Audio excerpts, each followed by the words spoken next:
నమస్తే. సుమన్ టీవీ సగర్వంగా నిర్మిస్తున్నటువంటి కార్యక్రమం పద్మవ్యూహం.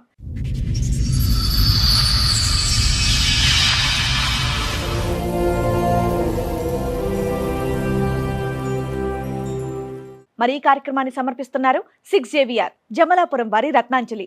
మీ అదృష్టాన్ని మార్చుకోవడం ఇప్పుడు కల కాదు, 6JVR తో సాధ్యం. చెప్పండి సార్, ఎక్కడి వరకు దేనికి వచ్చారు? ఏంటి మీ సమస్య? నా భార్య పిల్లలతో సమస్య వచ్చింది మేడం. భార్య పిల్లలతో ఇప్పుడు వచ్చిన సమస్య ఎప్పటిదో సమస్య? ఇప్పుడు లాస్ట్ లాక్డౌన్లో నా భార్య పిల్లలు మొత్తానికి వదిలేసి వెళ్ళిపోయారు.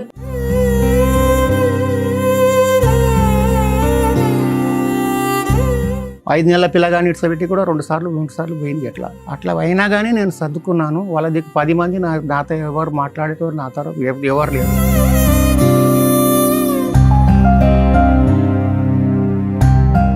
ఒంటరి వాళ్ళని చేసిపోయారు. నాన్నే తిట్టడం, నన్నే హరాస్మెంట్ చేసేటం. మీ అబ్బాయి కూడా మీతో మాట్లాడ్డా? ఆడు సైకోస్లో ఆడుకుంటాడు.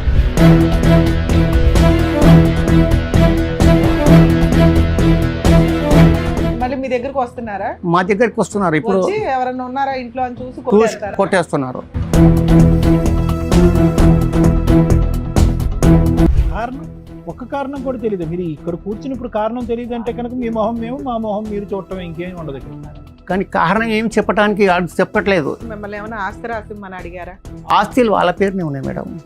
మీరున్న ఇల్లు కూడా ఆ పేరు ఆమె పేరు సరే, అది అమ్మేస్తామన్నారా? అమ్మేస్తా అంటే అమ్మని ఇవ్వరు.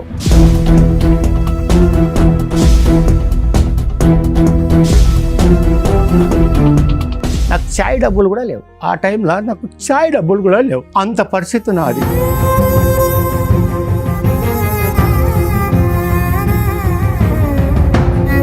ఈ 50 సంవత్సరాల్లో భార్యాభర్తలుగా మీ ఇద్దరు ఎలా ఉన్నారు?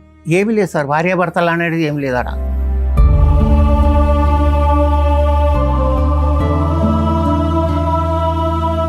ఇంత బలమైనటువంటి సంబంధము ఏదో ఒకసారి ఒట్టి నా నెత్తి కూడా బలి కొట్టేశారు వాళ్ళే మిమ్మల్ని. నేను చచ్చిపోయినా నా దగ్గర శవానికి కూడా చూడడానికి రారు. చచ్చిపోవటానికి రారంటున్నారు, కానీ మీరు ఇంట్లో ఎవరన్నా ఒక ఆమెను కానీ ఎవరినైనా పెట్టుకుంటే మాత్రం దాడి చేస్తారు.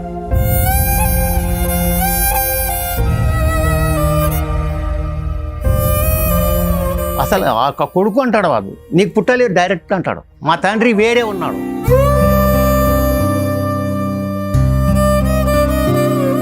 ఇగో ఎన్నిసార్లు కొట్టారు చూడండి. ఎవరు? మీ ఆవిడ కొడుతుందా, మీ అబ్బాయి కొడతాడా? అందరు సార్. మీ కోడలు కూడా కొడుతుందా?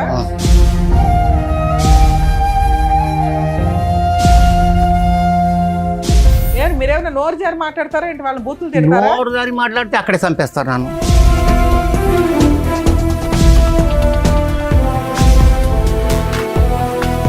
డిసెంబర్ 22లో 32 సార్లు కొట్టారు. ఇది 22 తారీఖు కదా. అయితే ఇది 12 గంటల నుంచి 1 గంట దాకా కొట్టారు వీళ్ళు. అదే టైమింగ్. అది టైం.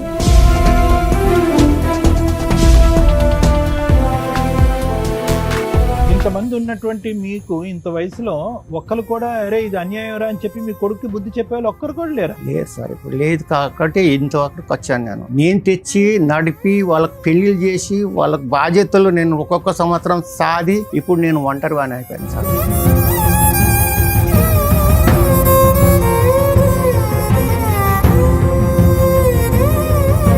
ఎన్నిసార్లు మీ తలమే కొట్టారు వాళ్ళు? ఎక్కలేదు సార్, అది చూడకుండా కొట్టేస్తాడు ఇంట్లో వేసి. కొడుకు ఒక్కడేనా లేదంటే ఎవరిన మనిషిని తీసుకొస్తాడా? ఇద్దరు తల్లి కొడుకులు అందరూ.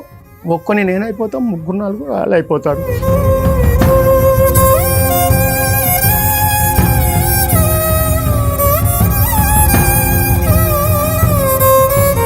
కానీ ఎక్కడ వస్తుంది ఈ గొడవ అనేటటువంటిది ఏంటంటే మీరు కూడా ఏవైతే మీరు కష్టార్జితం సంపాదించుకున్నారో అవి ఆవిడ పేరునున్నా మీ పేరునున్నా పూర్తి స్థాయిలో అవి వదలటానికి మీరు ఇష్టపడట్లేదు.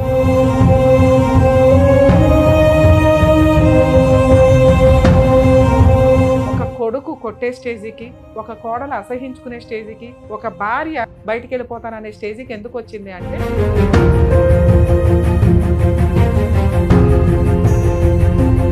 తల్లిదండ్రులే దైవం అని పూజించే భారతదేశంలో మనం ఉన్నాం.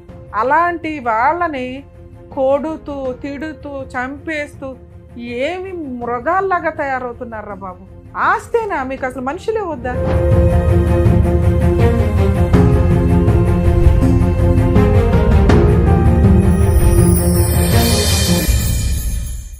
ఈ కార్యక్రమంలో మనతో పాటు ఉన్నారు ప్రముఖ హైకోర్టు అడ్వకేట్ రమ్యాకుల గారు. నమస్తే మేడం. నమస్తే అండి. ప్రముఖ సైకియాట్రిస్ట్ డాక్టర్ కళ్యాణ్ చక్రవర్తి గారు. నమస్తే సార్. నమస్తే మేడం. ప్లీజ్ కూర్చోండి. Thank you. కూర్చోండి సార్. మేడం బలరాం గారు ఆయన సమస్య చెప్పుకోవడానికి ఎక్కడి వరకు వచ్చారు, ఆయన సమస్య ఏంటో అడిగి తెలుసుకుందాం. తప్పకుండా మేడం. నమస్తే అండి. నమస్కారం. సార్ ఎక్కడి నుంచి వస్తున్నారండి? మేము మక్తా రాజ్భవన్. ఇక్కడే రాజ్భవన్ రోడ్. రాజ్భవన్. చెప్పండి సార్, ఎక్కడి వరకు దేనికి వచ్చారు, ఏంటి మీ సమస్య? నా భార్య పిల్లలతో సమస్య వచ్చింది మేడం. భార్య పిల్లలతో. భార్య పిల్లలతో సమస్య వచ్చింది. మీ వయసు ఎంత సార్ ఇప్పుడు? నాది 62 ఉంటుంది సార్. 62 సంవత్సరాలు. ఇప్పుడు వచ్చిన సమస్య ఎప్పుడుదో సమస్య? ఎప్పటిదో ఉంది కానీ ఇప్పుడు ఎన్నేళ్ల క్రితం? నాది 1982లో నా పెళ్లి అయింది. 82లో పెళ్లి అయింది. పెళ్లి అయిన సాంది ఒకటే గొడవ, కానీ అట్లా అట్లా గడిచిపోయింది అది. ఇప్పుడు లాస్ట్ లాక్డౌన్ లా నా భార్య పిల్లలు మొత్తానికి వదిలేసి వెళ్ళిపోయారు. గత 5 ఏళ్ల నుంచి మిమ్మల్ని ఆ, వదిలేసి ఉమ్. అది 5 ఏళ్ల నుంచి వెళ్ళిపోయారు. ఇప్పుడు నాకు అన్నం పెట్టేటోళ్ళు ఎవరు లేరు, నాకు ఈ బట్టలు ఉతికేటోడు ఎవరు లేరు. నేను ఒక్కనే ఉంటున్నాను. 5 ఏళ్ల నుంచి మీరు సెపరేట్ గా ఉంటున్నారు. ఒక్కడే ఉంటున్నాను. ఎందుకంటే ఏంటంత రీజన్ ఏంటి వదిలేసి వెళ్ళిపోయేటంత? మా ఏం కొడుకు- చేస్తుంటారు సార్ మీరు బలరాం గారు? నేను చెప్పులు పని చేస్తాను సార్. సార్ చెప్పులు తయారు చేస్తాను. చెప్పులు మీ సొంత వ్యాపారమా? సొంత వ్యాపారం సార్. ఒక లిట్ క్యాప్ అని ఉంది పబ్లిక్ ఆడ దగ్గర. అంటే తయారు ఇప్పుడు చేయటం లేదు. అప్పుడు చేశాను కానీ ఇప్పుడు ఇట్లా అవ్వట్లేదు నాకు. ఇప్పుడు ఉందా? షాప్ ఉందా? షాప్ ఉంది సార్. షాప్ నడుస్తుంది, అమ్మకాలు అవుతున్నాయి. లేదు సార్, మామూలుగా నడుస్తుంది. మామూలు నడుస్తుంది. నార్మల్. సరే. అయితే ఇప్పుడు సో అట్లా మీ నా- వంట మీరే ఈ 5 సంవత్సరాలు బట్టి అన్ని నేనే సార్. ఎంతమంది పిల్లలు మీకు? ఒకటే కొడుకు సార్. కొడుకు ఏం చేస్తున్నాడు అతను? అతను పెళ్లి చేశాను సార్. 2 పిల్లలు ఉన్నారు వానికి. ఆ. ఒక పిల్ల ఏమో ఇప్పుడు 16 సంవత్సరాలు 17 సంవత్సరాలు ఇప్పుడు కుటుంబం అంతా కలిసి ఉన్నప్పుడే పెళ్లి చేశారు. పెళ్లి చేశాను సార్. చేశాను. అంతకు మొదలు కూడా 2 సంవత్సరాలు 3 సంవత్సరాలు 2 సంవత్సరాలు 3 సంవత్సరాలు అయిపోతూనే ఉంది. చిన్న పిల్ల గానీ 5 సంవత్సరాలు 5 నెలల పిల్ల గానీ ఇట్లా పెట్టి కూడా 2 సార్లు పోయింది. అట్లా అయినా కానీ నేను సర్దుకున్నాను. వాళ్ళ దగ్గర 10 మంది నాతో ఎవరు మాట్లాడేటో నాతో ఎవరు లేరు. అయినా నేను అట్లా సర్దుకున్నాను. ఇప్పుడైతే మొత్తానికి నాకు ఇట్లా ఒంటరి వాళ్ళని చేసిపోయారు. నేను ఎవరికైనా తెచ్చి నాకు కనీసం వంట వండుకుని నాన్న తిందామంటే కూడా నాకు ఎవరు ఉండనిస్తలేరు. వాళ్ళు వచ్చి కొట్టేస్తున్నారు. మీరు ఎక్కడుంటారు, మీ వైఫ్ ఎక్కడ ఉంటది? నా వైపు జయధన్యపురిలో ఉంటున్నారు. వాళ్ళు జయధన్యపురి కొడుకుతో పాటు ఉంటున్నారు. కొడుకుతో పాటు కొడుకు కోడలు మనమరాలు అంతా వాళ్ళ కుటుంబం ఒకటే. మిమ్మల్ని ఒక్కళ్ళనే తరిమేయడానికి కారణం ఏంటి? అది అర్థం కాలేదు సార్. ఇంతవరకు అర్థం కాలేదు మేడం నాకు కూడా. ఎంతకాలం మీ పెళ్ళి? 1982లో 1982లో పెళ్లి అయింది. ఇప్పుడు మీరు విడిపోయి మిమ్మల్ని దూరంగా ఉండటం ఒక 5 50 సంవత్సరాలు బట్టి. వచ్చి పోవటం రావటం ఆమె అంతే. 3 సంవత్సరాలు 2 సంవత్సరాలు ఉండడం, మళ్ళీ 10 మందిని తీసుకొని రావటం, అయినా నన్నే అసలు తిట్టడం, ఇన్నేళ్ళు బాగానే కాపురం చేశారు కదండి. నాన్నే తిట్టడం, నన్నే హరాస్మెంట్ చేసేటం, మీ మళ్ళీ అబ్బాయి కూడా వదిలేసి మీతో మాట్లాడ్డా? ఆడు సైకోస్ లా ఆడుకుంటాడు. సరే, మీ అబ్బాయి మంచోడు కాదు, మీ ఆవిడ మంచిది కాదు, మీరు ప్రశాంతంగా ఉండొచ్చు కదా. ఓ పని అమ్మాయిని పెట్టుకొని ఏదో చూసుకోవచ్చుగా. పోనీ అది కొట్టేస్తున్నారు సార్. మళ్ళీ మీ దగ్గరకు వస్తున్నారా? మా దగ్గరికి వస్తున్నారు ఇప్పుడు. వచ్చి ఎవరన్నా ఉన్నారా ఇంట్లో అని చూసి కొట్టేస్తారా? కొట్టేస్తున్నారు. మీ చుట్టుపక్కల వాళ్ళు ఏం చేస్తున్నారు? వాళ్ళు ఏం చేస్తారు? తండ్రి కొడుకులు గొడవ, భార్య భర్తల ఫ్యామిలీ గొడవ. నేనేం చేస్తాం, మేమేం మీ మీద అంత చేసుకోవాలి? కక్ష ఎందుకు ఉంటదండి? పోనీ ఇంట్లోంచి తరిమేశారు, మీరు బయటకు వచ్చారు, మీ మానను మీరు ఉన్నారు. ఇంట్లో పని మనిషిని పెట్టుకున్న వాళ్ళు వచ్చి ఎందుకు కొడతారు? అది కొట్టేస్తున్నారు అండి, ఆస్తులు బాగా కొట్టేస్తున్నారు. 7-8 సార్లు కొట్టారు అట్లా. ఆస్తులు కేసులు కూడా ఏమి? పెట్టారు. అసలు ఒక ఇల్లు ఉంది మేడం నాకు. ఆ ఇంట్లో మీరు ఉంటున్నారు, అవును. ఓన్ హౌస్ లో మీరు నేను ఉంటున్నారు. ఉంటున్నాను. ఇలా బయట తరిమేశారు, వాళ్ళే వెళ్ళిపోయారు. వాళ్ళే వాళ్ళే వెళ్ళిపోయారు. నేనేం వెళ్ళగొట్టలేదు. ఇంత సామాజిక అనుభవం, వ్యాపార అనుభవం, కుటుంబ అనుభవం ఉంది. దగ్గర 50 సంవత్సరాలు పెళ్లి అయింది. ఓకే, మీకు 62 సంవత్సరాలు. 5 సంవత్సరాలు బట్టి విడిపోయాను. అవసరం లేకుండా ఏ కారణం లేకుండా వచ్చి దాడి చేస్తున్నారు అనేది మీ అభియోగం. ఏమండి, కారణం ఒక్క కారణం కూడా తెలియదు. మీరు ఇక్కడ కూర్చున్నప్పుడు కారణం తెలియదు అంటే కారణం కనుక మీ తెలిస్తే మొహం ఏమో, మా మొహం మీరు చూడటం ఇంకేం ఉండదు. కరెక్ట్ సార్ అది. కానీ కారణం ఏం చెప్పడానికి చెప్పట్లేదు. ఎందుకంటే మాట్లాడితే మేము అలాగుంటున్నాం. సార్ అలాగే వెళ్ళడానికి కారణం మిమ్మల్ని ఏమైనా ఆస్తి రాసిమ్మని అడిగారా? ఆస్తులు వాళ్ళ పేరునే ఉన్నాయి మేడం. మీరున్న ఇల్లు కూడా ఆ పేరు మీద ఆమె ఉందా? పేరునే ఉన్నది. సరే, అది అమ్మేస్తామన్నారా? అమ్మేస్తా అంటే అమ్మని ఇవ్వరు, మీరే అమ్ముతానంటే అమ్మని ఇవ్వరు. అందులో వచ్చి ఉండరు. మీ కుటుంబం విడిపోయే ముందు, మిమ్మల్ని ఒంటరిగా వదిలేసి వాళ్ళ దారిని వాళ్ళు వెళ్ళిపోయే ముందు, ఆఖరి రోజు ఏ రోజు అయితే ఆ రోజు మీకు గుర్తుంది అనుకుంటా, ఏం గొడవ జరిగింది? అది ఏమైందంటే ఒక 1500 కరెంట్ బిల్లు కట్టేది ఉండే. లాక్డౌన్ నడుస్తుంది అప్పుడు, చాలా సీరియస్ లాక్డౌన్ నడుస్తుంది. ₹1 కిరాయి కూడా రావట్లే, దుకాణం కూడా పోలే. ఇల్లు కడుతున్నాం కాబట్టి దుకాణం పోలే. అయితే దాంట్లో ఏమైందంటే 1500 కిరాయి కరెంట్ బిల్లు వచ్చింది. బాబు కట్టుకో. అక్కడ కూరగాయలు దుకాణం పెట్టారు, అది చిల్లర సామాన్ పెట్టారు, అది అంతా కిరాణా సామాన్ పెట్టారనమాట. బాగానే నడుస్తుంది. అన్ని దుకాణాలు బంద్ అయిపోయినాయి ఖైరతాబాద్లో. మన ఒక్కటి దుకాణంనే నడుస్తుంది. రోజుకు లేదంటే కూడా 30 నుంచి 40 వేల గ్రాహకులు అవుతుంది. ఒకటే దుకాణం కాబట్టి అది గల్లీలో ఉంది. అక్కడ పోలీసు వాళ్ళు ఎవరు రారు. వచ్చినా అప్పట్లో రూమ్లో వేసుకోవచ్చు మనం అట్లా. అయితే దాంట్లో నేను అన్నాను నాతో పైసలు అయితే లేవు, మీరు చూస్తున్నారు కదా కిరాయి రావట్లేదు, ఇక్కడ ఆదాయం లేదు, నేనేం పనికి పోతలేను, మరి నేను ఎక్కడి నుంచి కట్టాలి? ఇప్పుడు 1500 వచ్చింది, వచ్చే నెల 2-3 వేలు వస్తుంది, నేను ఎక్కడి నుంచి కట్టాలి? నాకు చాయ్ డబ్బులు కూడా లేవు. ఆ టైంలో నాకు చాయ్ డబ్బులు కూడా లేవు. అంత పరిస్థితి నాది. మీ అబ్బాయి ఏం పని చేసేవాడు? ఇదే చెప్పుల పని చేస్తాడు జైదన్నపురిలో, పెట్రోల్ పంప్ పక్కనే. అతను సంపాదించింది ఏం చేస్తాడు? అతను సంపాదించింది వాళ్ళ దగ్గరనే ఉంచుకుంటారు. నాకు ఒక్క మీ రూపాయి అబ్బాయి పెళ్ళి ఎన్ని సంవత్సరాలు అయింది? 16 ఏళ్ళు అవుతుంది. సో మీ కోడలు, మీ అల్లు, మీ అబ్బాయి, మీ అందరూ ఆమెకు కూడా కలిసే జాబ్ ఉంటారు. ఉంది, కోడలికి కూడా జాబ్ ఉంది. మరి మిమ్మల్నే కట్టమని ఎందుకు ప్రెజర్ చేశారు? సో 1500 కరెంటు బిల్లు కట్టలేకపోయారు, బలరాం కట్టలేదు కాబట్టి ఈ కాపురం విడిపోయిందా? విడిపోయింది. 1500 వాళ్ళ గురించి ముగ్గురులో కోడలు, కొడుకు, అంత భార్య, అందరిది ఒక్కటి ఎవరో మాట. ఒకళ్ళు మీ వైపు ఉండాలి కదా, ఎందుకు ఒక్కళ్ళని కూడా ఏం సంపాదించుకోలేకపోయారు? లేదు. సరే ఈ 1500 స్టోరీ ముందు మీ కొడుకుతో మీ సంబంధం పక్కన పెట్టండి. అసలు ఈ 50 సంవత్సరాల్లో 50 సంవత్సరాలు పెళ్ళైందిగా మీకు అయ్యి, ఈ 50 సంవత్సరాల్లో భార్యాభర్తలుగా మీ ఇద్దరు ఎలా ఉన్నారు? ఏమి లేదు సార్, భార్యాభర్తలు అనేది ఏం లేదట. అంటే ఏంటి, హ్యాపీగా లేరా? హ్యాపీగా లేదు. ఎందుకు, కారణం ఏంటి? ఎప్పుడు గొడవనే, దేని గురించి గొడవ? ఏది లేకపోయినా గొడవనే, ఏది ఉన్నా గొడవనే, లేకుండా గొడవనే. ఏమైనా అలవాట్లు ఉన్నాయా? తాగటం గానీ, సిగరెట్లు ఏమి లేవు సార్, అలవాట్లు లేవు. ఏమి అలవాటు ఇదే లేదు. చెడు వ్యసనాలు లేవు, ఏం వేరే ఆడవాళ్ళతో సంబంధాలు లేవు మీకు? ఏది లేదు. కావాలంటే మీరు ఇన్క్వైరీ చేయవచ్చు, దాంట్లో ఏం బాగలేదు నాకు. ఇక్కడే కదా మీ షాపుకి అంతా 2 నిమిషాల్లో అదంతా ఓకే, కానీ అలా కాదు అసలు. అసలు ఇంత బలమైనటువంటి సంబంధము ఏదో ఒకసారి ఒట్టి నా నెత్తి కూడా బలి కొట్టేశారు వాళ్ళే మిమ్మల్ని. ఇంటికి వచ్చి మాట్లాడుతుందా ఇప్పుడు? ఏం ఫోన్లో మాట్లాడు కాంటాక్ట్ లోకి లేదు. మాట్లాడు మీ కోడలు మాట్లాడుతుందా? ఎవ్వరు మాట్లాడారు. నేను చచ్చిపోయినా నా దగ్గర సవానికి కూడా చూడడానికి రారు. చచ్చిపోవటానికి రారంటున్నారు, కానీ మీరు ఇంట్లో ఎవరన్నా ఒక ఆమెను కానీ ఎవరినైనా పెట్టుకుంటే మాత్రం దాడి చేస్తారు. దాడి చేస్తాను, ఉంటే మీరు ఒక్కలే ఉండాలి, లేకపోతే లేదు. ఆ ఇంట్లో ఉంటున్నందుక, లేకపోతే మీకు సేవ చేస్తున్నాను? ఇతను సుఖపడకూడదు. సో నేను ఏం చేయకూడదు, నాకు ఎవరు వండి పెట్టకూడదు, నా బట్టలతో తీసుకోకూడదు, నన్ను ఎవరితో మాట్లాడినా కానీ వానికి ఏం నేర్పిస్తున్నావు రాను అని అలా కూడా తిట్టేవాడు. చాలా విచిత్రంగా ఉందండి. అయితే ఇంతేనా మీరు చెప్పేది? అయితే ఇప్పుడు మీ ఇంట్లో వాళ్ళతో ఎవరితోనైనా మాట్లాడితే ఏం కొడుకు చెప్తారు మీ అన్నాడు. గురించి? ఆడు బద్మాషుడు ఉన్నాడు, ఏం బద్మాస్తాను? అన్ని వాణి ఉంటాయి, మా దగ్గర ఏం లేదు, అంత వాందే తప్పు, అదే ఏం తప్పులు? ఏదో ఒకటి తప్పు. ఏం చెప్పుంటాడు ఇప్పటివరకు? ఎవరికైనా ఏదో చెప్పుంటాడా? వాడు ఆయనకి బాగలేదు, ఆయనకి ఆ రోగాలు ఉన్నాయి, ఈ రోగాలు ఉన్నాయి, ఇట్లాంటి లేనిపోని ఎందేలో లేదు. సరే, మీకు రోగాలు ఉంటే ఏమైంది? తండ్రే కదా. ఏం లేదు పోషించుకోవాలిగా. లేదా మేమెందుకు రక్షించాలి మిమ్మల్ని? వేరే రూమ్ లో అన్నా పెట్టి పోషించాలి కదా మిమ్మల్ని. అసలు అవసరం లేదు. అసలు ఆ కొడుకు అంటాడు వాడు, నీకు పుట్టలేదు డైరెక్ట్ అంటాడు. మా తండ్రి వేరే ఉన్నాడు. అవి కోపంలో అనే మాటలేండి. ఇంకేం చెప్తారు అంటే, మీరు వయసులో ఉన్నప్పుడు బాగా ఆంటీలు గట్రా అటు ఇటు తిరిగారు ఏంటి? అట్లాంటిది ఏం లేదు మేడం. అట్లా తిరిగితే నేను ఎందుకు ఇల్లు కట్టుకుంటాను, నేను ఎందుకు కడతాను, అంత అప్పు నేను ఎందుకు చేసుకుంటాను? ఇప్పుడు మీ ఇంట్లో వాళ్ళతో ఎవరితో మాట్లాడమంటారు? అంటే మీరు ఎందుకు వచ్చారు సార్ ఇక్కడికి? భార్య పిల్లలు కావాలా, లేకపోతే వచ్చినా పర్వాలేదు, ఇడిపోయినా పర్వాలేదు, నాకు మీ జీవితంలోకి అయితే ఎంట్రీ ఇవ్వకూడదు, మిమ్మల్ని హెరాస్ ఆ చేయాలి. రాసి చేయకూడదు. వచ్చినా పర్వాలేదు, రాకపోయినా పర్వాలేదు, కారణం లేకుండా మిమ్మల్ని ఇప్పుడు అలా ముగ్గురులో ఎవరితో మాట్లాడితే వేతన బెటర్? పడదు. ఎవరితో మాట్లాడే పర్వాలేదు. మీ కోడలతో మాట్లాడదాం ఉండండి. ఈ పోలీస్ స్టేషన్లో అక్కడ కంప్లైంట్ కూడా ఇచ్చాను నేను 4-5 సార్లు. ఇగో ఇన్ని సార్లు కొట్టారు చూడండి. కొట్టడం ఏంటో. ఏంటి నంబర్లు ఏంటి? నేను చూపిస్తాను సార్ డేట్లా? డేట్లు 2022లో మీ ఆవిడ కొడుతుందా, మీ అబ్బాయి కొడతాడా? అందరు సార్, మీ కోడలు కూడా కొడుతుందా? ఎవరు ఏంటి? దొరికితే వాళ్ళు. మిమ్మల్ని? ఏమి మీరేమైనా నోరు జారి మాట్లాడతారా ఏంటి? వాళ్ళని బూతులు తిడతారా? నోరు దారి మాట్లాడితే అక్కడే చంపేస్తారు నన్ను. ఏమయ్యా, వాళ్ళు ఏమైనా పిచ్చోళ్ళ ఏంటి ఉత్తనే వచ్చి నేను కొట్టి వెళ్ళడానికి? అదే నాకు అర్థం కావట్లేదు. డిసెంబర్ 22లో 32 సార్లు కొట్టారా? ఆ, బలరాం గారు, ఇది కాదు నేను అడిగేది ఏంటంటే, ఈ ఆఖరి సంఖ్య ఏంటి? 53 అన్నది 53 సార్లు కొట్టారా? లేదు అట్లా కాదు, కానీ ఇది 22 తారీఖు కదా. అయితే ఇది 12 గంటల నుంచి 1 గంట దాకా కొట్టారు వీళ్ళు. ఓ, అదా టైమింగ్ అది. టైమింగ్. ఓ, ఓకే. అలా కూడా 1 ఉంటుందా? గంటల నుండి 1 గంటనే సార్. మీ కోడల నంబర్ ఇస్తారా, మీ అబ్బాయి నంబర్ ఇస్తారా, మీ ఆవిడ నంబర్ ఇప్పుడు ఇస్తారా? ఒక్క నంబర్ ఉంది మేడం నా దగ్గర, ఇంకా వాళ్ళ నంబర్లు ఎన్ని ఉన్నాయో నాకు తెలియదు.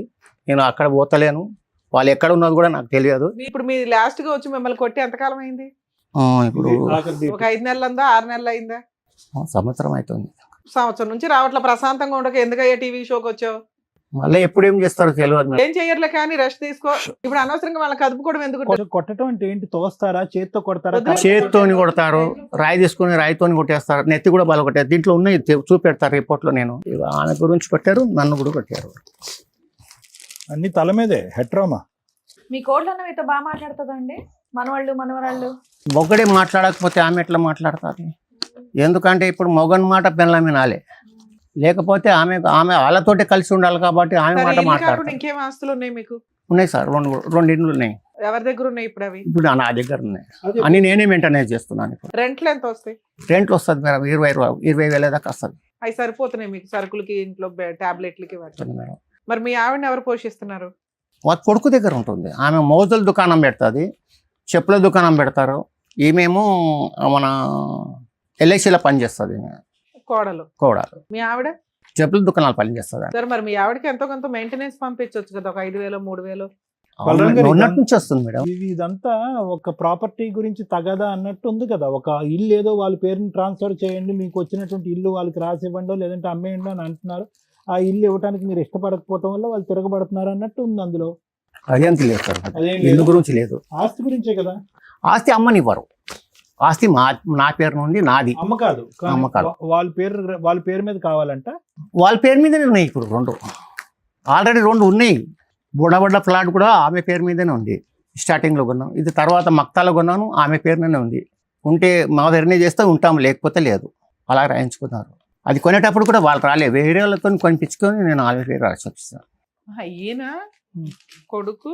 సెకండ్ పేజ్ లో చూడండి మేడం, ఆ హౌస్ గురించి ఏదో ఉంది. అదే ఈయన ప్రొటెక్షన్ కావాలని చెప్పి వేసాడు పోలీసుల దగ్గర. Self acquired property. అవును, ఈయన కష్టార్జితం వాళ్ళంతా ఆక్యుపై చేసుకున్నారు, వాళ్ళ పేరు మీద కన్వర్ట్ అయింది, వాళ్ళు అమ్మేసుకుంటారేమో, అమ్మకుండా అన్ని ప్రొటెక్ట్ చేయండి అని మీరు ఇచ్చిన కంప్లైంటేగా ఇది పోలీసులకు ఇచ్చారు. ఈ పేపర్ కూడా రాలేదు ఇంకా పోలీస్ స్టేషన్కు.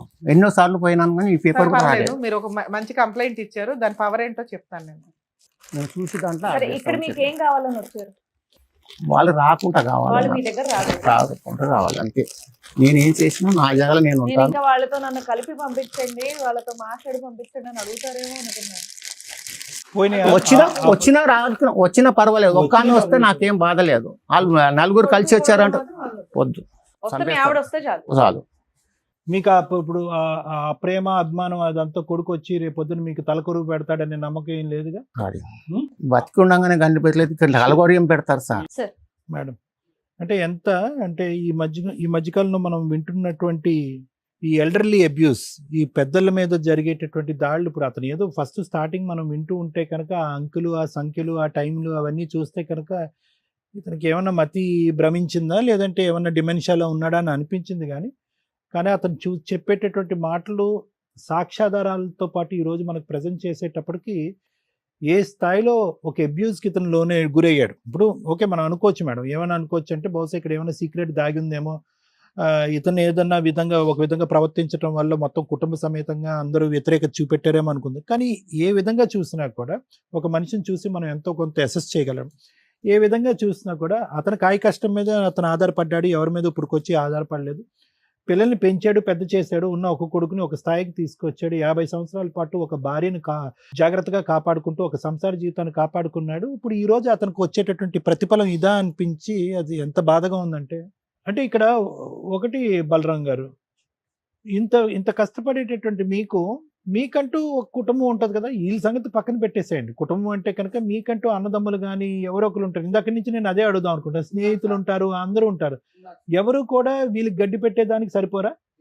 అంత వాళ్ళ తరపు నుంచే మాట్లాడుతున్నారు. అదేలా అవుతుందండి? అంత వాళ్ళ తరపు నుంచి మాట్లాడుతున్నారు. ఇప్పుడు వీళ్ళు కలిసే ఉంటున్నారు. వాళ్ళ తరపున ఏం మాట్లాడుతున్నారు? మీదే తప్పు. ఏ తప్పు? మీ తప్పు ఏంటంటున్నారా పెద్ద మనుషులు? మీ తప్పు ఏంటంట? ఉన్నది ఆయనకి ఇచ్చేసాయి, చేతులతో వాళ్ళ పేరునే ఉంది అంటున్నారు కదా. వాళ్ళ పేరునే ఉంది, మరి ఇచ్చేది ఏంటి? అది ఇచ్చేయాలి. వాళ్ళకు ఇచ్చేసి అధికారం వాళ్ళకి ఇచ్చేసి పక్కకు జరిగా మీరు ఆ ఇంట్లోంచి బయటకు వెళ్ళిపోవాలి, మొత్తం అంతా వాళ్ళ చేతిలో పెట్టేసేయాలి, మీ దారిని మీరు నడుచుకుంటూ పోవాలి. ఆ ఆస్తిలో మీకు దమ్మిడి అనేటటువంటిది రాదు, ఒక రూపాయి అనేటటువంటిది కూడా రాదు. సో వాళ్ళు ఏమంటారు, అది అమ్మమంటారా, అమ్మద్దు అంటారా? అమ్మద్దు అంటారు. మీరేమనుకుంటున్నారంటే అమ్మితే కనుక కొద్ది గొప్ప నాకు ఒక రూపాయి వస్తుంది, నాకు షేర్ ఇవ్వాలి అని మీరు అంటారు. రూపాయి రాకపోయినా పర్వాలేదు సార్, అప్పులు ఉన్నాయి, కొన్ని కట్టాలి. ఇల్లు కట్టిన, బిల్డింగ్ కట్టినా నేను. ఎంత అప్పులు ఉన్నాయి మీకు?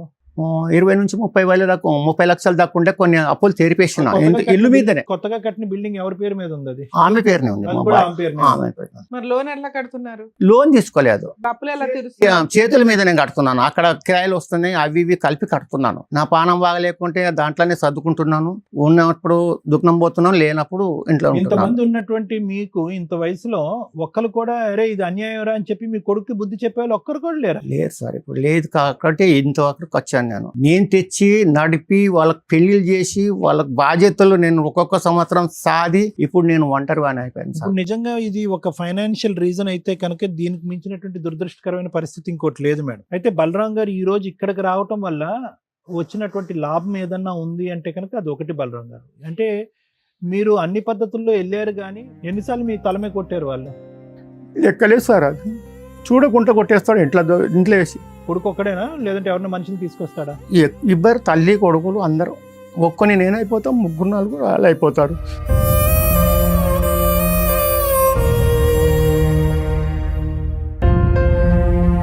సో అతను చెప్పేదాన్ని బట్టి only one and only reason financial reason madam. ఆర్థికంగా అతన్ని జీరో చేయాలి. ఇంట్లోంచి ఆర్థికంగా జీరో చేయడానికి అతను కూడా మెంటల్గా ప్రిపేర్ అయిపోయి ఉన్నాడు. ఇల్లు కావాలంటే ఇల్లు అమ్మేస్తాను, మీకు కావాలంటే నా అప్పుల వరకు అయితే తీర్చాలి, మిగతా కావాలంటే సొమ్ము మీ చేతిలో పెడతాను అన్నాడు. కానీ వాళ్ళకి అది కూడా సాటిస్ఫాక్షన్ లేదు.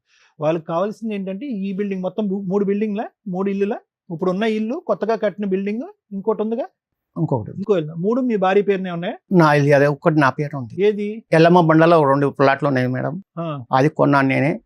వాళ్ళు ఇచ్చింది ఏం లేదు, అక్కడిక్కడ దాపెట్టుకొని కొన్నా. ఏమన్నా పైసలు ఇంట్లో ఉంటే 10 రూపాయలు ఉంటే 10 రూపాయలు పొద్దున్న చూస్తే మాయమై. ఆ ఇల్లు కట్టి ఎంతకాలం అవుతుంది?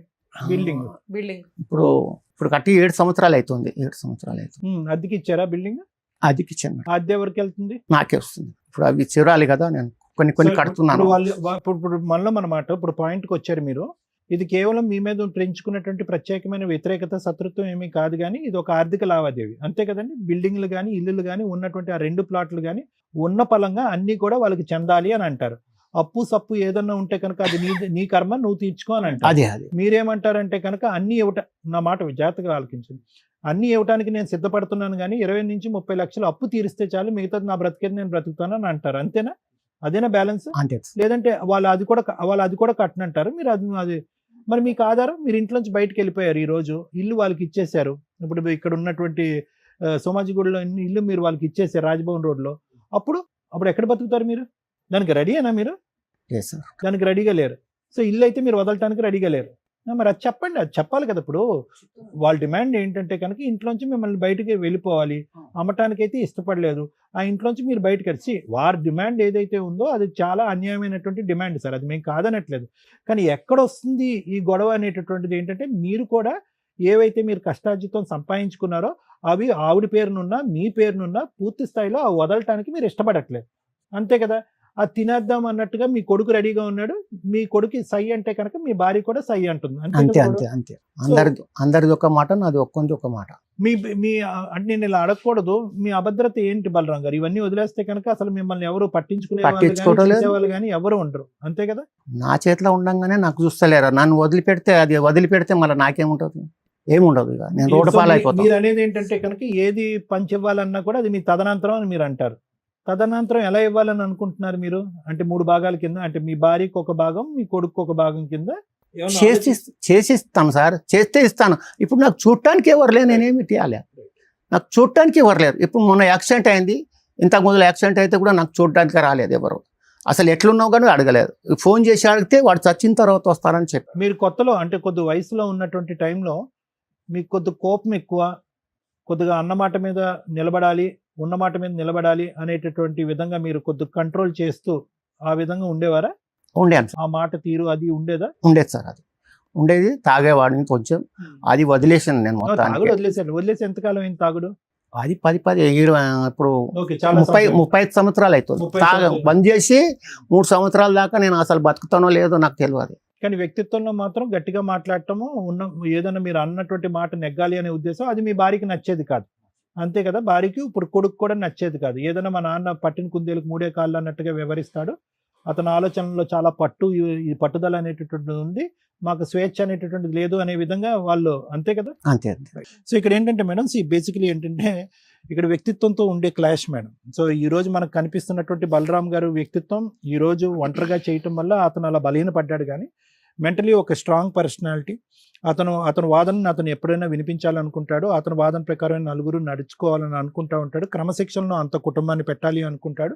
దాన్ని స్వేచ్ఛను హరించేటటువంటి విధంగా కుటుంబ సభ్యులు అందరూ అనుకున్నారు. ఇప్పుడు అది కాస్త బాయిల్ అయ్యి ఏంటంటే కనుక ఇప్పుడు ఈ ఆస్తుల వరకు వచ్చింది.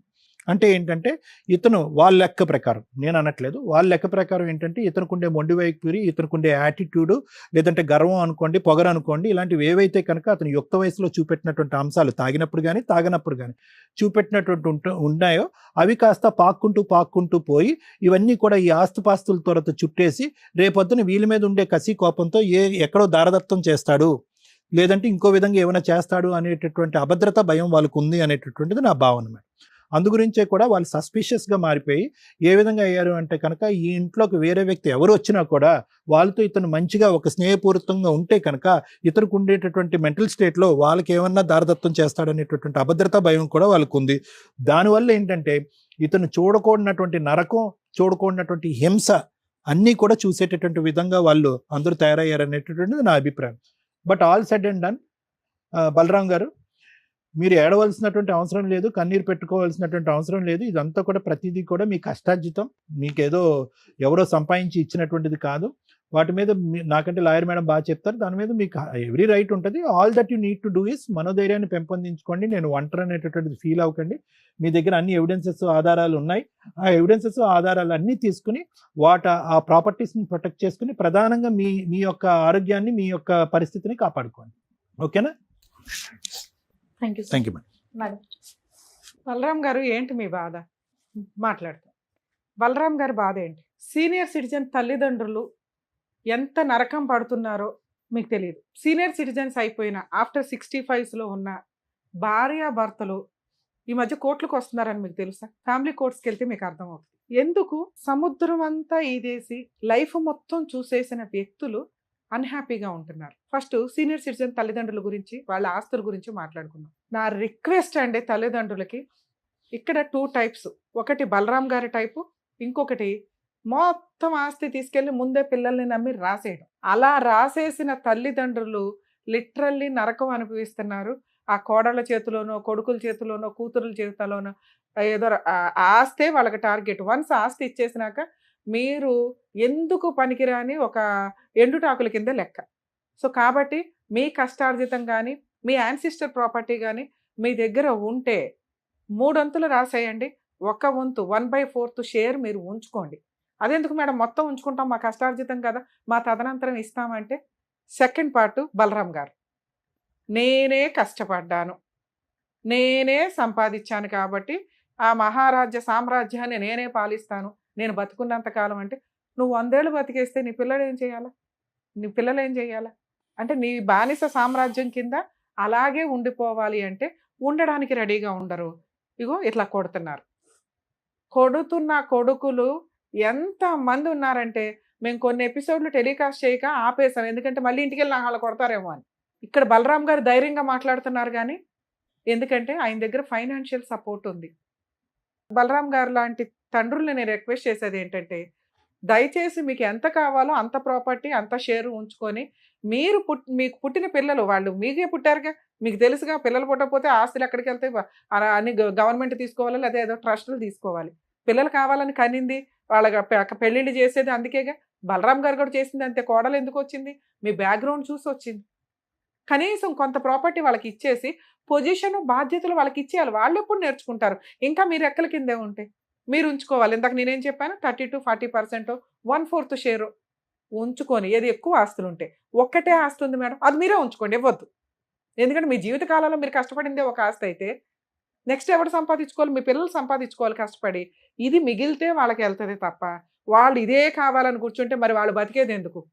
వాళ్ళ వయసు ఎందుకు? వాళ్ళ చదువులు ఎందుకు? వాళ్ళ పనిచేసే కెపాసిటీ ఎందుకు?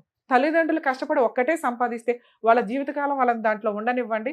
మీరు కష్టపడి మీరు ఏదైనా సంపాదించుకోండి. వీళ్ళ ఆరోగ్యం పోగా మిగిలితే ఇస్తారు, లేకపోతే పూర్తిగా ఇస్తారు, లేకపోతే పూర్తిగా వాడేసుకుంటారు. సో బలరాం గారు చేసిన పని ఏంటంటే ఆస్తి అంతా సంపాదించారు. అప్పుడు ఇప్పుడు గొడవలు అవ్వడం వల్ల వాళ్ళ పేర్లు అయితే పెట్టారు, కానీ మొత్తం లీడర్షిప్ ఆయన దగ్గరే ఉంది. ఒక కొడుకు కొట్టే స్టేజ్కి, ఒక కోడలు అసహించుకునే స్టేజ్కి, ఒక భార్య 50 ఏళ్ళు కాపురం చేసే నువ్వు వద్దు నాకు బయటికి వెళ్ళిపోతాననే స్టేజ్కి ఎందుకు వచ్చింది అంటే ఈయన డామినేషన్ తట్టుకోవడం వాళ్ళ వల్ల కాల. 10 ఏళ్ళు, 20 ఏళ్ళు, 30 ఏళ్ళు, 50 ఏళ్ళు ఏడబెట్టుకుంటారు. వెక్స్ అయిపోయారు. ఇదే డైలాగు చుట్టుపక్కల వాళ్ళు చెప్తున్నారు, చుట్టాలు చెప్తున్నారు. అయినా బలరాం గారు మోనోపలి. కానీ ఈరోజు ఆయన అట్లా ఎందుకు మాట్లాడగలిగారు అంటే ఆయన దగ్గర ఉన్న ఫైనాన్షియల్ కెపాసిటీ. దాని గురించి ఆయనతో మనం మాట్లాడదాం. ఇక ఇందాక మీకు చెప్పాను, సీనియర్ సిటిజన్ భార్యాభర్తలు కోట్ల చుట్టూ తిరుగుతున్నారండి. పిల్లల్ని ఒకప్పుడు హాస్టల్స్లోనో చదువు కోసమో ఎక్కడన్నా అనాథాశ్రమాల్లో ఇవి మాట్లాడితే ఈ రోజున వృద్ధాశ్రమాలు దారుణంగా పెరిగిపోయినాయి. మీరు హైదరాబాద్ సిటీ అవుట్స్కట్స్కి వెళ్తే సూపర్ లగ్జరీ వృద్ధాశ్రమాలు ఉన్నాయి. ప్రాపర్టీలు అమ్మేసుకొని కూడా తల్లిదండ్రులు కొడుకుల దగ్గర కూతుర్ల దగ్గర ఉండకుండా హ్యాపీగా ఒక విల్లా కొనుక్కొని ఉంటున్నారు. విత్ ఫుడ్ హాస్టల్ లాగా సూపర్గా ఉంటాయి. అలా లైఫ్ స్టైల్కి వెళ్ళిపోతున్నారు. ఎందుకంటే సమాజంలో వీళ్ళు కలిసి ఉండడానికి ఇష్టపడట్లేదు, వీళ్ళని భరించడానికి వాళ్ళు ఇష్టపడట్లా, రిలేషన్సే డ్యామేజ్ అయిపోయినాయి. కొన్ని రోజులకి సీనియర్ సిటిజన్స్ ఇంట్లో ఉంటే ఆశ్చర్యంగా చూసే పరిస్థితి వస్తేమో మనం కూడా అదే స్టేజ్కి వెళ్తామా? కొంచెం మార్చుకోండి. తల్లిదండ్రులు ఇంటికి చాలా అవసరం. మంచి చెడు మంచి సలహాలు ఇవ్వడానికి ఒక బలగం కింద లెక్క. మీ ఇంట్లో మీకు సీనియర్ సిటిజన్ తల్లిదండ్రులు అత్తమామలో లేరు అంటే మీకంటే దరిద్రమైన ఫ్యామిలీ ఇంకొకటి లేదు, మీకు ఎన్ని ఆస్తులు ఉన్నా కూడా. ఎందుకంటే ఒక స్టేజ్కి మీరు సీనియర్ సిటిజన్లు అవుతారు. కొంచెం రియలైజ్ అవ్వండి. మ్యాక్సిమం భరించడానికి చూడండి. భరించలేకపోతే కనీసం దగ్గరలో పెట్టుకుంటే వాళ్ళకి ఏం చేయగలము, మీరు చేయగలిగే సపోర్ట్ మీరు చేయండి ఫైనాన్షియల్గా. వాళ్ళకి ఆరోగ్యం బాగోపోతే గబుక్కుని వెళ్ళి హాస్పిటల్కి తీసుకెళ్ళి అలా ఉండాలి తప్ప మాకొద్దు బాబోయ్ వీళ్ళు అంటే రేపొద్దుట మీ పిల్లలు మిమ్మల్ని అలాగే చేస్తారు. కొంచెం రియలైజ్ అవ్వండి. ఇక సీనియర్ సిటిజన్ వైఫ్లు కొడుకుల మాటలు వినో కూతుర్ల మాటలు వినో లేకపోతే వయసులో ఉన్నంతకాలం భరించి కష్టాలు భర్తతో ఇక నా వల్ల కాదురా బాబు అని కోర్టులకు వచ్చి డొమెస్టిక్ వైలెన్స్లు మెయింటెనెన్స్లు వేస్తున్నారు. ఈ చివరి వయసులోనే మీరిద్దరూ ఫ్రెండ్స్లుగా ఉండాలి. బలరాం లాంటి వాళ్ళకి చెప్తున్నానండి, మీ భార్య క్లైమాక్స్ లో మిమ్మల్ని వదిలేసిందంటే మీ అంత ఫెయిల్యూర్ మహారాజు ఎవడో లేడు. భార్యని జాగ్రత్తగా చూసుకోండి. క్లైమాక్స్ లో ఆవిడే మీకు వంట చేయాలి, తిండి పెట్టాలి, సేవలు చేయాలి. ఆవిడకి ఆరోగ్యం బాగోపోయినా మిమ్మల్ని బాగా చూసుకుంటుంది మీ ఆరోగ్యం కోసం. సో వయసులో ఉన్నప్పుడు యథవేషాలు వేసుకుంటూ కూర్చొని క్లైమాక్స్ లో బానిసల్లాగా ఉంటారంటే ఒక జనరేషన్లో ఉన్నారండి. ఈ జనరేషన్లో ఒక 5 years నుంచి మేము చూస్తున్నాం. 65, 70 దాటిన వాళ్ళు కూడా 55 దాటిన వాళ్ళు అందరూ కూడా కోర్టులకు వస్తున్నారు. ఆ రోజు వచ్చిన రోజు మీరు కోర్టులకు వెళ్ళి ఏడవకండి దయచేసి. సరే ఇంతసేపు చెప్పింది మీరు కూడా వినుంటారు. మీ మిస్టేక్ అది. నేనే మహారాజు ఇంటికి, ఈ సామ్రాజ్యం అంతా నాదే, నా తదనంతం మీకు తీసుకోండి అంటే ఆటోమేటిక్గా ఉన్నదే ఒక కొడుకు తీసుకుంటాడు ఎలాగో. అలా అని మీరు రమ్య గారికో పొల్లయ్యకో ఎల్లకో రాయరుగా. మీ కష్టాలు కొడుక్కే రాయలేదు, మిగతా వాళ్ళకి ఎందుకు రాస్తారు? సో కాబట్టి పోనీ అదంతా పొట్టలో వేసుకుంటారా? వేసుకోలేరుగా. ఎందుకు ఇంకా కష్టపడుతున్నారు? ఒక స్టేజ్ తర్వాత రిలాక్స్ అయిపోవాలి. జీవితకాలం కష్టపడ్డారుగా, మనం పోయామంటే ఏమి మోసుకెళ్ళం. ప్రశాంతత ఏది, హ్యాపీనెస్ ఏది? ఈ ఏజ్కి అయితే మీరు అది సంపాదించాలిగా. డబ్బు సంపాదించారు, గౌరవంగా 2 ఇళ్ళు సంపాదించారు, 2 స్థలాలు సంపాదించారు. నేను ఇందాక చెప్తున్నది ఏంటంటే ఒక 30 to 40% అన్న వాళ్ళకి ఇచ్చేస్తే వాళ్ళు ఎంజాయ్ చేస్తారు. మీ అబ్బాయి కూడా 40, 45లకు వచ్చేసి ఉంటాడు. ఇంకా బీపీలు షుగర్లు స్టార్ట్ అవుతుంటాయి ఈ టైంలో. మనం ఏమీ మోసుకెళ్ళం, దానికి చుట్టరికాన్ని కూడా మోసుకెళ్ళలేకపోతే అట్లా. కొంచెం రియలైజ్ అవుతారేమో అని నా రిక్వెస్ట్. 2 మీకు ఇంకో 2 ప్రాపర్టీలు ఉన్నాయి. మీ సెల్ఫ్ ఎక్వైర్డ్ ప్రాపర్టీలు, మీ పేరు మీద ఉన్న ప్రాపర్టీని అమ్ముకోవద్దని ఎవ్వరూ ఆపలేరు. మీ అబ్బాయి కానీ మీ ఆవిడ కానీ ఏ కోర్టులోనూ ఏ కేసులు వేయలేరు. మీకు ఇప్పుడు 10 లక్షలు కావాల్సి వచ్చినాయి, అదొక 15 లక్షలు 20 లక్షలు పోతుంది. ఒకటి సేల్ చేసేసుకోండి. అప్పులు తీర్చుకోగా 10 లక్షలు మిగిలితే బ్యాంకులో వేసుకుంటే నెలకి 90,000 80,000 మీకు శాలరీ కంటే ఎక్కువ వస్తున్నట్టు. ఇవ్వలేరు మేడం, వాళ్ళు ఇవ్వరు. సైన్ చేయమా సార్, మీ సెల్ఫ్ ఎక్వైర్డ్ మీ పేరు మీద ఉన్న ఆస్తులు మీ అబ్బాయిది కానీ మీ ఆవిడది కానీ సంతకం అవసరంలా. ఎక్కడో ఖాళీ స్థలాలు 2 కొన్నాను అన్నారు కదా, అందులో ఒకటి అమ్ముకున్న మీ అప్పులు తీరిపోతే కాలు మీద కాలు వేసుకొని బతకొచ్చు. మీరు చేసిన ఇంకో పని ఏంటో మంచి పని తెలుసా? ఇంట్లో సీసీ కెమెరాలు పెట్టారు. ఆయన మంచోడో చెడ్డోడో ఆయన కష్టార్జితం భార్య పేరు మీద పెట్టాడు. కొట్టే రైట్స్ మీకు లేనే లేవు. దారుణమైన పని, ఒక కొడుకులు చేస్తున్న దరిద్రమైన పని. పైన మనం బిలీవ్ చేస్తాం కదా దేవుళ్ళు ఉంటారని, ఏదో ఎవరు నమ్మితే నమ్మినట్టు. లేకపోతే మంచితనం ఒకటి ఉంటుందిగా, ధర్మం ఒకటి ఉంటుందిగా. తల్లిదండ్రులే దైవం అని పూజించే భారతదేశంలో మనం ఉన్నాం. అలాంటి వాళ్ళని కొడుతూ తిడుతూ చంపేస్తూ ఏమి మృగాల్లాగా తయారవుతున్నారా బాబు? ఆస్తేనా మీకు? అసలు మనుషులే వద్దా? ఇక అమ్మా నాన్న కూడా వద్దంటే ఎట్లాగా? బుద్ధి ఉండాలిగా. ఆయన ఏదో కష్టపడి సంపాదించుకున్నాడు. మీ నాన్న కొడితే ఎట్లా? రేపొద్దున మీ పిల్లలు చూడట్లేదా? ఓహో, నాన్న కొట్టొచ్చు, సూపర్, మీ పిల్లలు అంతే తయారవుతారు. ఏమో కోడలో మీరు కూడా కొంచెం రియలైజ్ అవ్వండి తల్లి. సొంత తల్లిదండ్రులనే చూసుకోలేని భర్త నిన్ను అపరూపంగా చూస్తున్నాడంటే ఏ రోజు ఎలా ఉంటుంది ఆ వ్యవహారం? సార్, ఇక్కడ మిమ్మల్ని కలపడం మా వల్ల కాదు. ఎందుకంటే మీది ఎన్నో సంవత్సరాల వ్యవహారం. 2, మా ఇంటికి రావద్దు మేడం, 1 ఇయర్ నుంచి వాళ్ళు రావట్లా. ఈరోజు మేము ఫోన్ చేసి వార్నింగ్ ఇవ్వచ్చు. ఎప్పుడు 1 మంత్ బ్యాకో 15 డేస్ బ్యాకో ఒక ఇన్సిడెంట్ జరిగితే మేమున్నాం ఆయన వెనకాల అని 100% మీకు హామీ ఇచ్చేవాళ్ళం. కానీ వాళ్ళు 1 ఇయర్ నుంచి రావట్లా. మీరు కమిషనర్ దగ్గర కంప్లైంట్ ఇచ్చారు. మీకు చీమ గుచ్చుకున్నాం కానీ వాళ్ళ ముగ్గురు జైలుకి వెళ్తారు. ఓకేనా? 2, ఇంకా ఈ వయసులో అప్పులు అన్నీ పెట్టుకోకుండా మహారాజులాగా కాలు మీద కాలు వేసుకొని ఉండాలి మీకున్న పొగరకి. తెచ్చింది నేను మేడం. అవును, తెచ్చారు కదా. నేనేమంటున్నా, ఓ ప్లాట్ అమ్మి పడేసి ముందు అప్పులు తీర్చాను. అమ్మనియారు మేడం, అమ్మనిస్తలేరు. 40 లక్షలకు ఆల్రెడీ ఒక ప్లాట్ నేను అమ్మాను. కొన్ని పేపర్స్ నా దగ్గర తయారున్నాయి, రాశాను కూడా. ఇచ్చే టైంకి ఇప్పుడు 20 లక్షలు ఎలా తెలుస్తుంది? మీ సెల్ఫ్ ఎక్వైడ్ కొనే రౌడీ బ్యాచ్లు కొంతమంది ఉంటారు. మీ సెల్ఫ్ ఎక్వైడ్ ధైర్యంగా కొనే మనుషులు కొంతమంది ఉంటారు. వాళ్ళకి అమ్మండి. సెల్ఫ్ ఎక్వైడ్లో మీ కష్టార్జితంతో కొనుక్కున్న 2 ప్లాట్లకి మీ అబ్బాయి సంతకం కానీ మీ ఆవిడ సంతకం కానీ అవసరంలా. ఎవరన్నా వచ్చి గొడవ పడితే కొనుక్కునే వాళ్ళే చూసుకుంటారు లీగల్గా. ఆ మాట వాళ్ళకి చెప్పండి. అయ్యా, ఇది పరిస్థితి, మరి మీరు ధైర్యంగా కొనుక్కుంటానంటే నా ఆస్తి, దాని మీద సర్వ హక్కులు నావే. వాళ్ళు వచ్చి గొడవ పడితే కొంచెం నాకు సపోర్ట్ చేయండి అంతే. ఎందుకంటే లీగాలిటీ ప్రకారం డాక్యుమెంట్లు పర్ఫెక్ట్గా ఉంటే అవసరం అనుకునే వాళ్ళు ఎవరైనా కొనుక్కుంటారు మీకు సపోర్ట్గా ఉండి. ఆ ఒక్క పని చేయండి. ఓకే? 2, ఎప్పుడన్నా ఇంకొకసారి సీసీ కెమెరాలు రికార్డ్ అయింది కదా సార్, ఈసారి అలా జరిగితే ఇమ్మీడియట్గా పోలీస్ స్టేషన్లో కంప్లైంట్ ఇవ్వండి సార్. చాలా పెద్ద కేసు అది. మీరు పోలీస్ స్టేషన్కి వెళ్తున్నారు, బ్యాబ్ని ఏడ్ చేసి యువతలకు వస్తున్నారు. ఈసారి ఎవిడెన్స్తో వెళ్ళండి. కేసు పెట్టకపోతే మాకు ఇన్ఫామ్ చేయండి. ఈసారి మీ అబ్బాయి మీ మీద చెయ్యేశాడా అయిపోద్ది అబ్బాయి పని, జైలుకి వెళ్ళాల్సింది. మేడం, మీ ఆస్తుల పంచాయతీలు, కాపురాల పంచాయతీలు నేను చెప్పట్లేదు, కానీ తల్లిదండ్రుల్ని కొట్టే అర్హత కానీ హక్కు కానీ ఎవ్వరికీ లేదు. ఎవరన్నా సీనియర్ సిటిజన్స్ దయచేసి మా రిక్వెస్ట్ అండి, పిల్లలతో తన్నులు తినొద్దు. ఎవరన్నా అలా చెయ్యి ఎత్తినా కూడా ఆ ఇంట్లో మీరు ఉండవసరలా, లేకపోతే వాళ్ళని మిమ్మల్ని మీరు ఆ ఇంట్లో ఉంచవసరలా. బయటకు పంపించేసే హక్కు మీకు ఉంటుంది. ఇన్ కేస్ ఆ చుట్టుపక్కల వాళ్ళతో కమ్యూనికేషన్ బాగుంటే కనుక వాళ్ళని తీసుకుని పోలీస్ స్టేషన్కి వెళ్ళి కంప్లైంట్ ఇవ్వండి సార్. సీనియర్ సిటిజన్ యాక్ట్ చాలా సీరియస్గా ఉంది.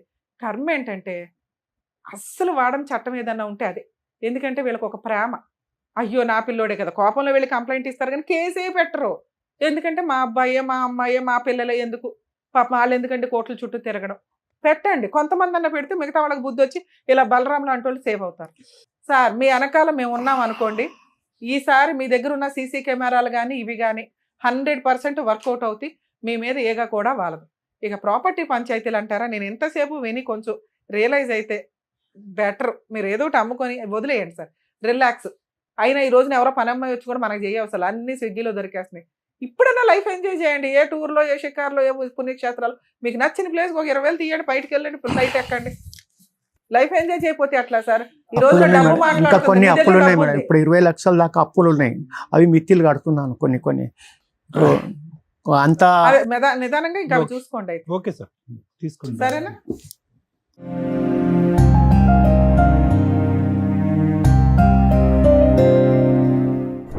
ఈ వయసులో ఆ పెద్దాయన అలా ఏడుస్తుండే నిజంగా ఎంత అవును మేడం. బాధ వేసిందో. నిజంగా సీనియర్ సిటిజన్స్ కి ఇలాంటి పొజిషన్ లో ఏం చేయాలని చెప్పినందుకు thank you so much madam. Thank you so much sir. మరో కథతో మళ్ళీ కలుద్దాం.